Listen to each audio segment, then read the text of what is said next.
In 1983, in the heart of downtown Chicago, a heist unfolded that would baffle law enforcement for over a decade. $4 million worth of diamonds, gold rings, and rare jewelry vanished from the vault of an upscale jewelry store, a place considered impregnable due to its reinforced vault, sophisticated alarms, and a staff trained in meticulous inventory procedures.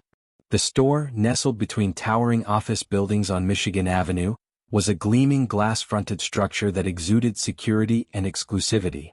Its interior, polished oak floors reflecting the soft glow of overhead chandeliers, contained display cases that showcased the world's most exquisite pieces, each under a dome of bulletproof glass. The vault itself, located in a reinforced sub-basement beneath the main showroom, measured 4 feet by 3 feet, weighed over 2,500 pounds, and featured a dual locking system, a mechanical combination lock reinforced by a digital keypad with two-factor authentication. Only the store manager and the head of security had access codes, and each opening and closing was logged both electronically and in a bound ledger, duplicated nightly and stored in a fireproof cabinet. On the morning of March 12, 1983, the store opened its doors like any other day. Behind the scenes, however, tensions simmered.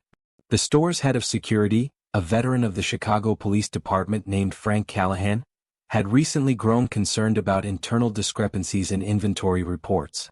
Certain shipments of high-value items had arrived and been logged but were missing from the display cases, and yet the ledgers balanced perfectly. Callahan had voiced his concerns to the store's manager, a meticulous man in his late 50s named Victor Loring, who brushed them aside, citing the reliability of the dual logging system. Outside, the city buzzed with typical morning traffic, the roar of elevated trains echoing off the steel and glass facades, a mix of construction sounds and the hum of commerce. But in the shadows of that bustling urban landscape, a plan was already in motion. The organizer of the heist, a former military engineer turned local crime strategist named Dominic Rossi, had spent months mapping the store's security routines. Rossi had enlisted an insider, a low-level clerk named Peter Simmons, who had access to delivery schedules and vault codes for routine inventory checks. Simmons was a quiet man in his 30s, recently divorced, with financial pressures mounting. His motivations were a mixture of greed and a simmering resentment at being overlooked for promotion. He knew the patterns, the timing of security rounds, the rotation of the armored van that transported high-value consignments, the schedule of CCTV recording overwrites. Rossi, meticulous and patient, had also planted surveillance on the street outside, noting the exact placement of fire hydrants, delivery trucks, and parking meters. On the night of March 11th, Simmons made a routine visit to the vault under the pretense of verifying shipment manifests. He carried a small satchel, ostensibly with ledger copies, but inside were tools designed for precision work: a miniature hydraulic lock decoder, adhesive pads to lift fingerprints, and custom containers to redistribute the weight of the jewelry without triggering sensors. Rossi and his team were stationed nearby, in a nondescript van parked across the street, communicating via two-way radios tuned to encrypted channels. At 2:12, the night guard, a young recruit named Daniel Ortega, completed his final round of the main floor, noting nothing unusual. At 2:27, Simmons entered the vault, his actions appearing routine on camera. He swiped the access card, entered the dual codes, and turned the mechanical dial in the familiar sequence. But within the vault, Rossi's modifications, microscopically engineered, allowed him to bypass the weight sensors and magnetic locks without triggering the alarm. By 2:31, the vault door was fully open. For the next 14 minutes, Rossi's team executed a precise choreography. Containers of diamonds and rings were replaced with identical weights in lead-filled packets, each weighing exactly 20 kilograms. The items were carefully cataloged in portable armored boxes, then quietly rolled into a disguised trolley that had been wheeled into the vault during the day under the guise of routine maintenance equipment. By 2:45, the operation was nearly complete. Simmons, pale and sweating under the fluorescent lights, logged the supposed transfer of inventory into the ledger, duplicating entries as if nothing had happened. Outside, Rossi's team loaded the trolley into a small box van, its license plate swapped earlier that evening to evade any potential witnesses. The vehicle exited the alley with calculated nonchalance, merging with the sparse late-night traffic. Every step had been rehearsed, every contingency accounted for. The route to the warehouse included decoy turns, time to avoid patrols, and a secondary vehicle followed 3 blocks behind to ensure the van was never tailed. But even the most meticulous plan leaves room for chance. At 3:12, a local resident returning late from a hospital shift noticed a shadow moving against the glow of a street lamp, a vehicle that didn't match any registered on the block. She made a mental note but dismissed it, unaware that her observation would resurface 12 years later during the investigation. Meanwhile, inside the store, Loring arrived at his office around 8:15, coffee in hand, preparing to review morning reports. He noticed nothing out of place until Callahan, his brow furrowed, pointed to discrepancies in the overnight inventory. Boxes that should have contained high-value pieces were empty, yet the ledgers remained flawless. Phones rang incessantly as police were notified. Forensics teams arrived, noting that the alarm system had never registered a breach, no fingerprints outside of routine staff, no signs of forced entry. According to the Chicago Police Department archives, the initial response team was perplexed by the total absence of forensic evidence. The scene suggested impossibility. As investigators pored over camera footage, they saw only Simmons entering and leaving the vault at expected times, his face unremarkable, his demeanor calm. Rossi's team had ensured that all electronic traces were scrubbed, all logs duplicated to mirror normal activity. The first twist emerged when a janitor, reviewing cleaning schedules, reported seeing an unfamiliar key fob dangling near the back corridor. It was dismissed as a misplaced item until months later, when further examination revealed it was a prototype used only by security management, never issued to staff. Inside the vault, the psychological tension was immense. Simmons, alone with the contents of the satchel, felt a gnawing sense of dread. If I'm caught, it's over. I've ruined everything. Yet the thrill, the anticipation of financial freedom, kept his hands steady.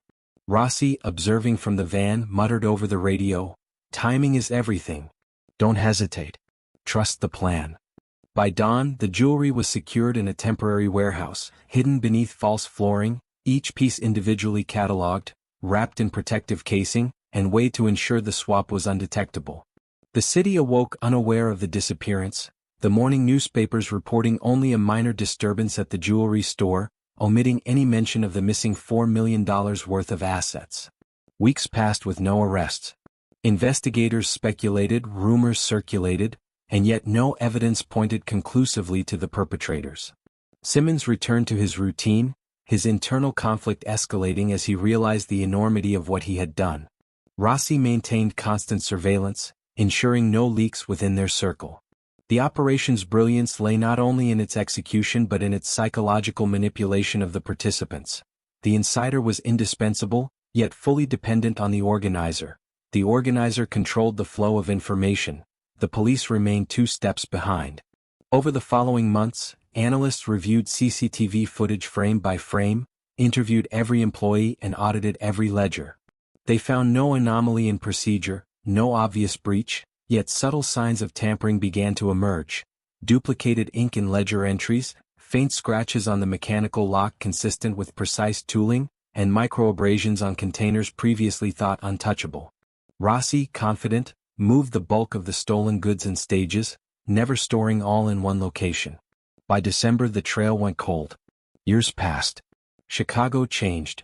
Buildings rose, businesses shuttered, and the stolen jewelry remained hidden. Then, 12 years later, an anonymous tip surfaced. A retired security consultant mentioned seeing a van matching the 1983 description parked near a suburban warehouse, the same model used in the heist. Investigators reopened the cold case. Forensic technology had advanced.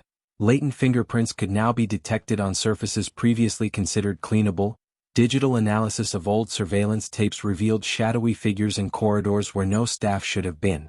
And perhaps most shockingly, a faded note found in a trash bin near Loring's home, partially obscured by newspaper clippings, bore a cryptic message: "If I'm found dead, look where no one dares to search." The revelation sent shivers through the investigative team. Questions multiplied. Who had orchestrated the theft? Why had it remained undiscovered for over a decade? And what did the note imply about the potential fate of those involved? Simmons, now middle-aged, had long left the city, living under assumed identities, but the psychological weight of the crime lingered. Rossi's whereabouts were unknown, rumored to have fled overseas, Yet whispers suggested he remained close, watching, waiting, assessing the movement of law enforcement. The first part of the story closes on this chilling cliffhanger. A case once thought unsolvable had re-emerged, and with it, the faint possibility that long-hidden secrets might finally surface, altering lives, careers, and reputations forever. B-roll. Archival footage of Chicago streets in the early 1980s, close-ups of vault locks, ledger entries, black and white photos of suspects' faces blurred, aerial shots of alleyways and potential escape routes. The stage is set. The audience is left with a haunting sense of inevitability. Time may have passed, but the consequences of that night in 1983 remain very much alive. The reawakening of the 1983 jewelry heist sent ripples through law enforcement that no one could have anticipated. For 12 years, the case had lain dormant, a carefully sealed envelope in the annals of Chicago police history, a curiosity whispered about among retired detectives and investigative journalists, but nothing tangible had ever emerged. Then the anonymous note discovered near Victor Loring's suburban home reignited the search. "If I'm found dead, look where no one dares to search." It was a cryptic clue, seemingly banal, yet its implications were devastating. Investigators approached the case with a mixture of excitement and trepidation, aware that any misstep could erase the trail forever. Detective Margaret Hayes, recently promoted to head the cold case unit, was assigned to lead the investigation. Hayes, a meticulous officer in her early 40s with a background in forensic accounting, had spent years unraveling white-collar crimes and missing assets cases. She knew, as did her team, that this would be less about chasing criminals through streets and more about tracing the shadows of memory, patterns long since faded, and psychological traces left by people who had spent over a decade refining their invisibility. Hayes began by reviewing the original case files. Ledger entries, security footage still preserved on grainy film, transcribed witness interviews, and the initial forensic notes. She noticed immediately the subtleties that had eluded prior investigators. For one, the mechanical wear patterns on the vault dial were inconsistent with normal use. Minute scratches suggested the presence of an unauthorized tool, applied repeatedly with precision. The security logs, though duplicated, displayed minor inconsistencies in time stamps. Less than a minute difference between entries, imperceptible at the time but now significant when juxtaposed with newly developed time frame analysis software. As Hayes reconstructed the timeline, she noted the psychological landscape of those involved. Peter Simmons, the insider, had lived under an assumed identity for over a decade. His wife, unaware of his past life, had noticed his periodic anxieties, the unexplained absences, and occasional flights to cities he refused to explain. His internal monologues, reconstructed from interviews with close acquaintances and fragments of letters discovered years later, revealed an undercurrent of guilt tempered by careful rationalization. "I didn't hurt anyone directly. It was just numbers, just pieces of metal and stones. The world is bigger than one vault." Dominic Rossi, the orchestrator, remained an enigma. Formerly a military engineer with intimate knowledge of secure systems, he had applied his expertise in criminal operations, a calculated evolution from legitimate skills to illicit mastery. Rossi was methodical, a perfectionist, and ruthlessly efficient. Hayes understood that his approach would have included contingency after contingency. Multiple caches for stolen items, false trails, and coded messages embedded in mundane objects. Interviews with retired colleagues suggested he had a philosophy that blended military precision with psychological manipulation. Control every variable, anticipate human error, and always plan 3 steps ahead. The investigation rapidly focused on 3 areas: re-examining old evidence with modern forensic technology, tracing financial transactions over the intervening 12 years, and identifying potential associates who could have maintained knowledge of the heist. Forensic analysis yielded surprising results. Fingerprint residue, previously undetectable on containers, was now recoverable, revealing prints that matched Peter Simmons's profile, confirming his direct physical contact with specific high-value pieces. Tiny particles of diamond dust adhered to microfibers in the vault, suggesting not just casual handling but systematic sorting and packaging. CCTV footage, analyzed with digital enhancement techniques, showed subtle reflections in glass cases that had been overlooked. Faint silhouettes of an individual near the vault corridor at 2:27 the night of the heist, perfectly timed with Simmons's access. These details, combined with the cryptic note, led Hayes to re-interview anyone remotely connected to the original operation. She discovered that a neighbor had indeed observed a vehicle, a van with a swapped license plate, parked inconspicuously near the back alley. At the time, the sighting had been dismissed, but now it was pivotal. Hayes reconstructed the escape route with painstaking detail. Alleyways, side streets, back doors, fire escapes, and temporary storage units scattered across suburban Chicago, each one a potential cache for the stolen jewels. Internal tensions began to mount. Simmons, contacted under the guise of routine follow-up interviews, grew visibly anxious. Hayes noted his avoidance tactics, the micro-expressions of guilt. When asked about his whereabouts during the heist, and the lapses in memory he attempted to conceal, "I don't remember that night exactly, it's been so long," he muttered, voice trembling, betraying decades of careful obfuscation. Rossi, however, remained a step ahead. Investigators traced several offshore accounts and shell corporations established during the mid-1980s, which could have facilitated the laundering of proceeds from the heist. Interviews with associates suggested Rossi had an accomplice network that stretched into logistics, security consulting, and local law enforcement contacts. Individuals whose loyalties were difficult to ascertain and whose motivations were complex, a mix of greed, fear, and coercion. Hayes uncovered anomalies in the store's internal auditing system that hinted at corruption. Small sums misallocated, ledger entries overwritten, and certain security personnel repeatedly rotating through the vault area without clear oversight. The picture emerging was not merely one of theft but of a deeply entangled web of complicity, stretching across civilian, corporate, and law enforcement spheres. Psychological profiling of the participants revealed layered motivations. Simmons's actions were informed by financial desperation and ego, Rossi's by control and mastery, peripheral players were driven by fear or opportunism. Hayes reflected on human vulnerability, the ease with which ordinary routines can be exploited, the subtle manipulation of trust, and the way complex systems can be breached not just by brute force but by understanding the minds behind them. Each interview brought new twists. A former delivery driver mentioned seeing an unknown individual near the warehouse where Simmons had temporarily stored the loot, someone carrying a black case that seemed unusually heavy. A retired armored transport employee recalled irregularities in vehicle maintenance logs coinciding with the heist night, hinting at a diversion or inside coordination. Perhaps most startling, digital recovery of Simmons's old computer revealed encrypted files containing lists of jewelry pieces, their current estimated values, and cryptic codes that may correspond to hidden storage locations. The moral dilemmas were equally compelling. Hayes grappled with the balance between justice and the potential harm to individuals who had spent 12 years living honest lives under new identities. She pondered the consequences of unraveling Rossi's network, knowing that exposure could lead to violent reprisals or destabilization of long-dormant criminal enterprises. Yet the weight of the stolen $4 million, a symbol of audacity and meticulous planning, demanded action. Every procedural safeguard, every carefully drafted warrant, was deployed. The team meticulously documented chain-of-custody procedures, coordinated with federal agencies, and implemented surveillance without alerting potential suspects. Weeks turned into months. The investigation was a chess match. Rossi anticipated moves with uncanny foresight, leaving decoy trails, manipulating communications, and perhaps even monitoring police activity. Internal security measures in the police department itself were tested, as suspicions arose that information might be leaking from within. Hayes instituted protocols to mitigate the risk: encrypted communications, rotation of case personnel, and compartmentalization of sensitive data.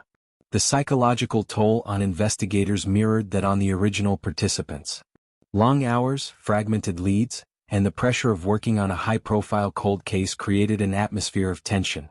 Hayes, in a rare moment alone, reflected, "Every system has a flaw. Every person a weakness. It's a game of patience, not force."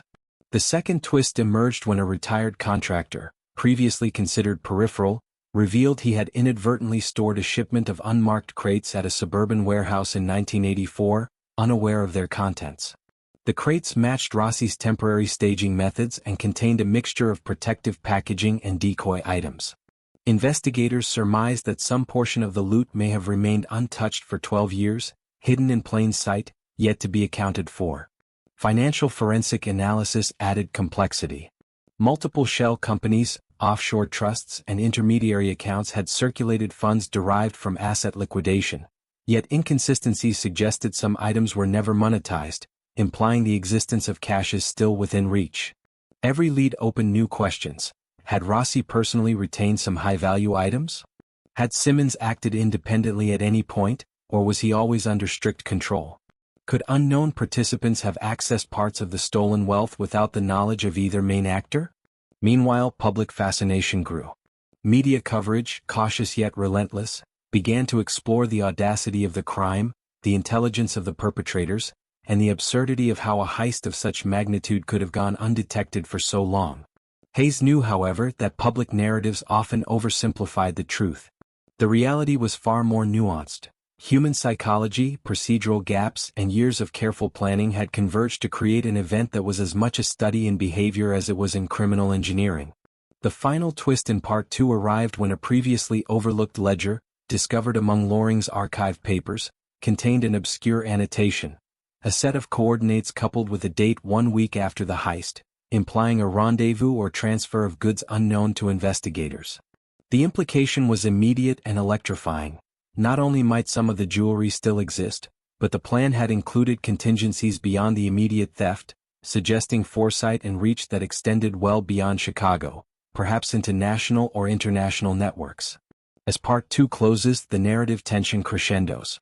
Hayes, standing in a dimly lit office surrounded by photographs, maps and ledger excerpts, feels the weight of an intricate puzzle on the brink of revelation. Every clue, every psychological nuance, every micro-detail points to one inescapable truth. The heist of 1983 was not merely a crime. It was a masterclass in planning, patience, and manipulation. And with the coordinates newly discovered, the next phase of uncovering the hidden fortune, and perhaps the people who risked everything for it, looms with imminent promise and peril. Enhanced CCTV footage showing shadows in corridors, close-ups of ledger annotations, maps of escape routes, archival photos of Peter Simmons and Dominic Rossi blurred, slow pans over Chicago streets and suburban warehouses, digital reconstructions of vault manipulation. The case has reignited. The players, though aged, remain unseen but not undetectable.